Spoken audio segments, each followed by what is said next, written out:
Kim Chu and Mr. Paulo Avellino. Totoo nga ba no ang issue patungkol po sa mga balitang nagli-live-in di umano itong si Paulo at si Kim sa iisang kondo, no? So yun ang ating pag-uusapan. So pero syempre pag-usapan natin kasi patuloy pong umaani ng matinding atensyon ang tambalang Kim Chu at Paulo Avellino na mas kilala bilang Kim Pao. Sa kasalukuyan kasi hindi lamang chemistry sa telebisyon at pelikula ang pinag-uusapan kundi maging umano'y mga personal na kaganapan sa kanilang buhay. Kamakailan lamang ay naging laman ng entertainment, no? Headlines ang balitang may pinagbibiling bahay umano ang isang aktres at may usap-usapan na paghahati raw sa kondo ni na Kim Chu at Paulo Avellino. Kasabay nito, umani rin ang papuri ang Kim Pao fandom matapos magsagawa ng isang outreach program para sa mga tricycle drivers na apektado ng presyo ng gasolina at bilihin. So yung dalawang balitang ito ay talaga namang nagkabigay ng magkaibang mukha ng Kim Pao phenomenon. Una, ang walang tigil na intriga at spekulasyon tungkol sa kanilang relasyon at ikalawa, ang positibong impluensya ng fandom culture pagtulong sa komunidad.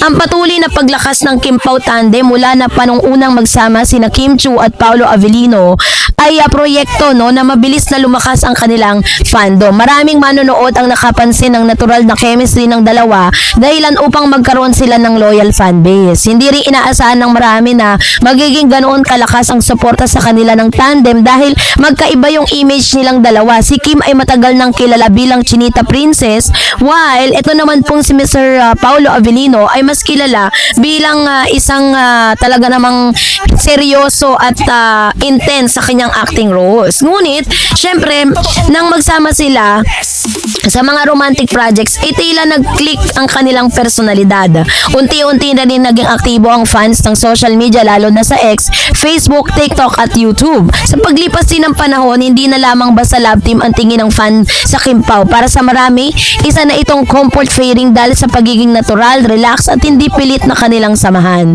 So, dahil po dito, dahil sa pagiging relevant po nila, sikat, no? Dahil masasabi natin talaga na marami na rin talagang napatunayan si Kim at Paulo pagdating sa industriya. Kaya naman hindi rin sila nilulubayan ng intriga. May mga chismis kasi at pinakamainit na usapin ngayon kamakailan lamang na lumabas tungkol sa umano'y condo arrangement ni na Kim at Paulo. Ayon po sa mga entertainment rumors at online discussion, may mga spekulasyong may condominium property na inuugnay sa dalawa. Grabe. May mga netizen pang naglabas ng sari-saring teorya. May nagsasabing magkasama umano sila sa kondo, may nagsasabing may investment property sila, habang ang iba naman ay naniniwalang simpleng chismis lamang ito ng fandom at entertainment circles. Hindi rin nakatulong na may ilang entertainment channels at vloggers na naglabas ng content issue hinggil sa umano'y property issue ng dalawa. Kasabay nito, lumutang pa ang mga balitang may bahay umano na binibenta ang isang aktres dahilan upang mas lalong pagdugtong-dugtongin ng netizen ng iba't ibang impormasyon. Gayunpaman, mahalagang tandaan na hanggang ngayon ay wala pang official na confirmation mula kina Kim at Paulo tungkol sa tunay na estado ng kanilang relasyon o sa mga property rumors na ibinabato sa kanila. Bakit kasi talagang masasabi mong malakas yung public interest nila, 'di ba? Kasi syempre hindi rin po maikakaila na malakas talaga yung kanilang public interest sa Kim Pao dahil yung kakaibang dynamics ng kanilang tambalan, 'di ba? So kaya naman talagang masasabi mo na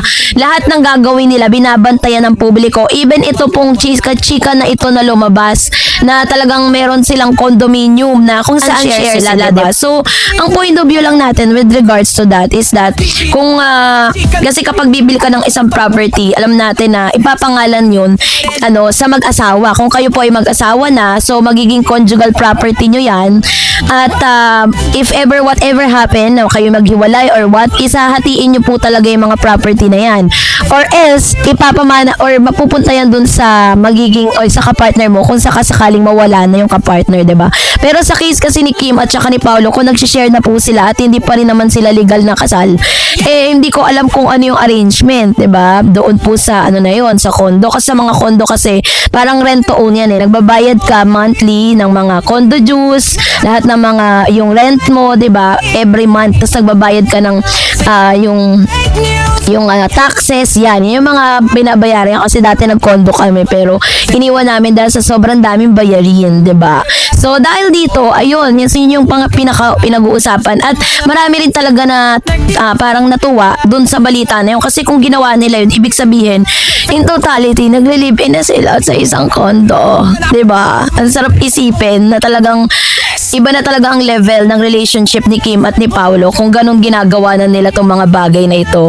At the same time, kung sakali namang ginagawa nila ito, desisyon nila yan at wala naman silang tinatapakang tao, single naman sila parehas, 'di ba? Kung sakaling ginagawa nila yan in real life, wala namang masama. 'Di ba? Wala ko tayo nakikitang masama, wala silang inaagrabyado, 'di ba? As long as na talagang nababayaran nila ng tama yung kondo, 'di ba? Yun naman po yun eh. Pero alam niyo po ba, bukod po sa balitang yan, talagang nagkaroon din po ng isa sa mga headlines to patungkol po doon sa influence ni Miss Kim Chiu kasi meron pong mga usap-usapan dito na parang yung Kim Pao fandom po is nag-ambag-ambag sila ng pera nila. Yung mga Kim Pao fandoms ay nag-shell out ng kanilang mga pera para makaipon sila ng fund maipapantulong doon sa mga tricycle drivers na nabigyan ng 2 kilong bigas or 200 pesos na panggas. Ayon sa ulat, may 100 tricycle drivers. Kung 200 pesos per so nasa yun, 200,000, 'di ba? Kasi 100 katao na tricycle drivers for tricycles is 200 pesos. So ibig sabihin, yun po ay 200,000 kasi dodoblin mo. So yung proyekto ay sinagawa bilang bahagi ng birthday celebration ni Kim Chiu at Paolo Avellino. At ayon pa sa fan group, nais silang ibahagi ang inspirasyong natanggap nila mula sa kanilang iniidolo. Sa halip na puro online fangirling lamang, pinili nilang nilang gamitin ang kanilang influence, yung kanilang fandom para talagang maibahagi bilang inspirasyon doon po sa ginawa po ni Kim. If you remember nung birthday niya, 'di ba? Parang naghanap siya ng mga tricycle drivers na matutulungan niya, binigyan niya po ng grocery, binigyan niya ng pera, ng panggas, ginasa niya. So ganun siya nag-pay out or parang ganun siya nag-shell out ng kanya pong sariling pera para itulong dahil sa kasagsagan nga ng pagtaas ng presyo ng gasolina. Kaya naman talagang sobrang saludo po tayo sa mga Kim Pao fandom na hindi lang basta humahanga sa artista but tumutulong din sa mga komunidad. At sa issue naman ng pagkakaroon nila ng condo, sharing condo, ay naku, talagang tayo dyan, happy tayo na to hear those words. Ibig sabihin lang yan, ngayon pa lang kinikilala na nila deeply yung isa't isa para at least, di ba, pag talagang kinasal na sila o sila na talaga endgame, hindi na ganong kalaki yung kanilang adjustment na gagawin. So kayo po, anong niyang saloobin patungkol dito, mag-comment kayo sa comment section. And that's it for today. For more Kim Chiu, abay parang asawa na kung magdasal para sa isa't isa, si Kim Chiu at si Paolo Avellino na pinagpiestahan ng mga fans sa social media. So yun yung ating pag-uusapan. But before that, if you haven't subscribed yet to Kim Chiu at Paolo Avellino, matapos mag-viral ang sweet at makahulugang birthday message ng aktres para sa collab team at rumored special someone nitong si Paolo Avellino. Hindi napigilang kiligin ang Kim Pao fans dahil para sa kanila, kakaiba raw ang lambing at sincerity sa mensahe ni Kim ngayong ika-38 na kaarawan ng aktor. Sa ulat ng Abante Tonight, nag-post si Kim sa kanyang Instagram story ng collage ng mga larawan ni Paolo mula pagkabata hanggang sa kasalukuyan. Ngunit higit sa mga larawan, ang mas lalong nagpainit sa puso ng mga fans ay ang kanyang mensahe. Ayon kay Kim, happy birthday to the guy whose personality is basically cool. Sinundan pa niya ito ng pagbibiro tungkol sa pagiging nonchalant ni Paolo, bagay na matagal nang napapansin ng fans sa aktor. Ngunit sa halip na makita ito bilang kakulangan, tila tinanggap at minahal pa ito, lalo ni Kim, ang tahimik na personalidad ng aktor. Mas lalo pang kinilig ang supporters nang mag-post si Kim ng isa pang video ni Paolo na unti-unting lumalapit sa camera habang nakangiti. Ang caption niya ay, "Hope life stays gentle on you the same way you are with other people." Para sa marami, hindi raw ito ordinaryong birthday message lamang. Para itong panalangin ng isang taong tunay na nagmamalasakit. Sabi nga ng ilan, para nga daw asawa na si Kim kung mag-message or yung prayer niya parang na talaga, pang asawa level na. Sa social media ay agad na nag-trending ang pangalan ni Kim Chiu at Paolo Avellino, maraming netizen ang nagsabing ramdam na ramdam nila ang lalim ng koneksyon ng dalawa. Ang iba pa nga ay nagsabing parang hindi na raw simpleng love team ang samahan nila. Kapag si Kim talaga ang bumabati kay Paolo, parang may extra lambing. Hindi mo may tatangging special sila sa isa't isa. And then sabi pa ng ilan, hindi OA pero sobrang genuine. Ilan lamang yan sa mga komento ng fans na lalong naniniwalang may namamagitan na sa dalawa.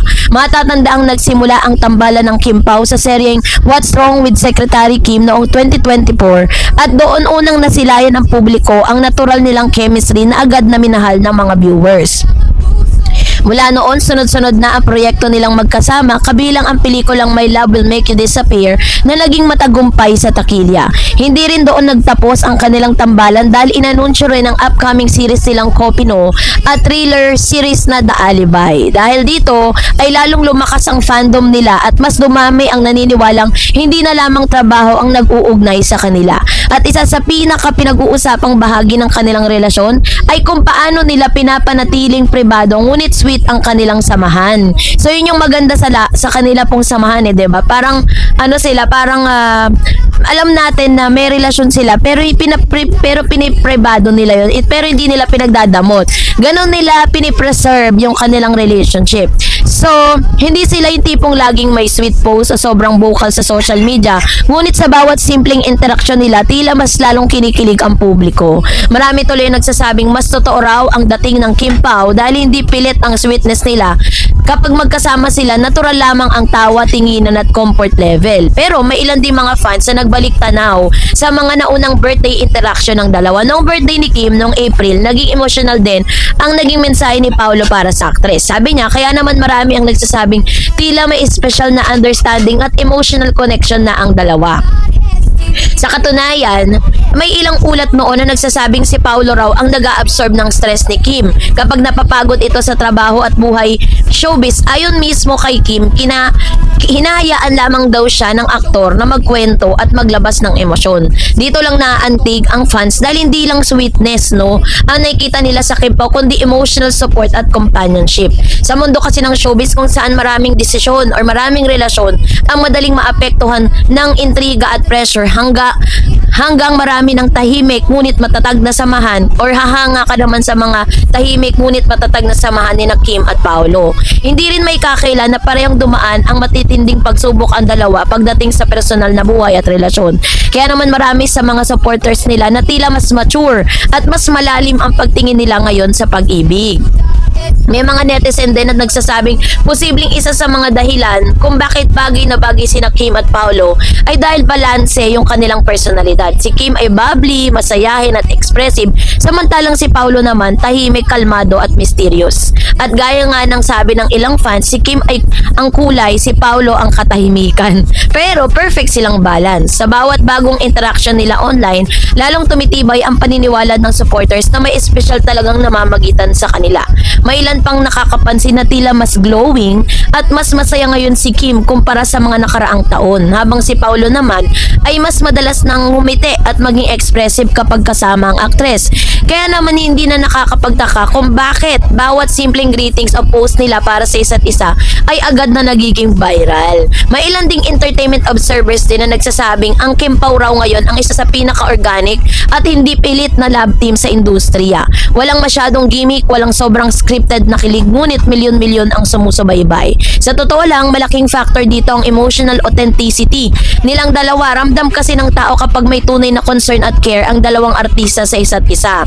Yung bang tipong hindi nila pinipeke yung kanilang pinapakita sa publiko. So, at dahil po dito, habang patuloy na dumarami yung kanilang mga projects, lumalalim ang kanilang samahan, at maraming umaasang balang araw, ay tuluyan na rin nilang aaminin ang tunay na estado ng kanilang relasyon. Ngunit, kahit wala pang confirmation, tila kontento na rin ang supporters na nakikita nilang genuine happiness ng dalawang magkasama. Sa huli, hindi man sabihin ng direkta, minsan sapat na ang isang simpleng birthday wish upang iparamdam kung gaano kahalagang isang tao sa iyong iyong puso. At sa kaso ni na Kim Chiu at Paolo Abilino, tila bawat salita, bawat tingin at bawat simpleng mensahe ay may dalang kilig na hindi kayang itago ng camera. So alam ko po na bilang mga Kim Pao fans, nararamdaman din po ninyo yan. Hindi nyo po maikakailayan na talagang sa dami po ng mga nakasama ni Kim, si Paolo lang talaga yung nakita ko very genuine, na talagang makikita mo nga parang siya yung comfort zone nitong si Miss Kim Chiu. Siya yung masasabi natin na sumalo kay Kim Chiu sa panahon na sobrang lugmok si Kim Chiu dahil sa mga naging excess niya, 'di ba? Nang dumating si Paula sa kanya, doon po talagang bumalik yung glow, bumalik po yung sigla, bumalik yung ganda ni Kim, 'di ba? At napaka-expressive ni Kim, lalo-lalo na po sa television. Ganun po siya ka-expressive. Kaya talagang masasabi mo na hindi natin makikita sa mga mata niya na may pagsisisi siya or ini-enjoy niya yung buong moments. Kaya ako po, I personally believe na talagang meron ng something special going on between Kim and Paolo para mag-wish ka ng ganito, 'di ba? Yung birthday message ni Kim kay Paolo Avellino na parang asawa na yung wish niya, yung parang siya yung partner, siya yung asawa ko magdasal, 'di ba? So kaya naman na I am personally happy for Kim and Paolo. I hope and I pray na sila na talaga ang endgame. So, kayo po, anong niyang saloobin patungkol dito? Mag-comment kayo sa comment section. And that's it for today. For more videos and updates, please don't forget to like and subscribe. And please don't forget to follow my Facebook page, Dar Eds TV and Dar Eds channel. God bless everyone!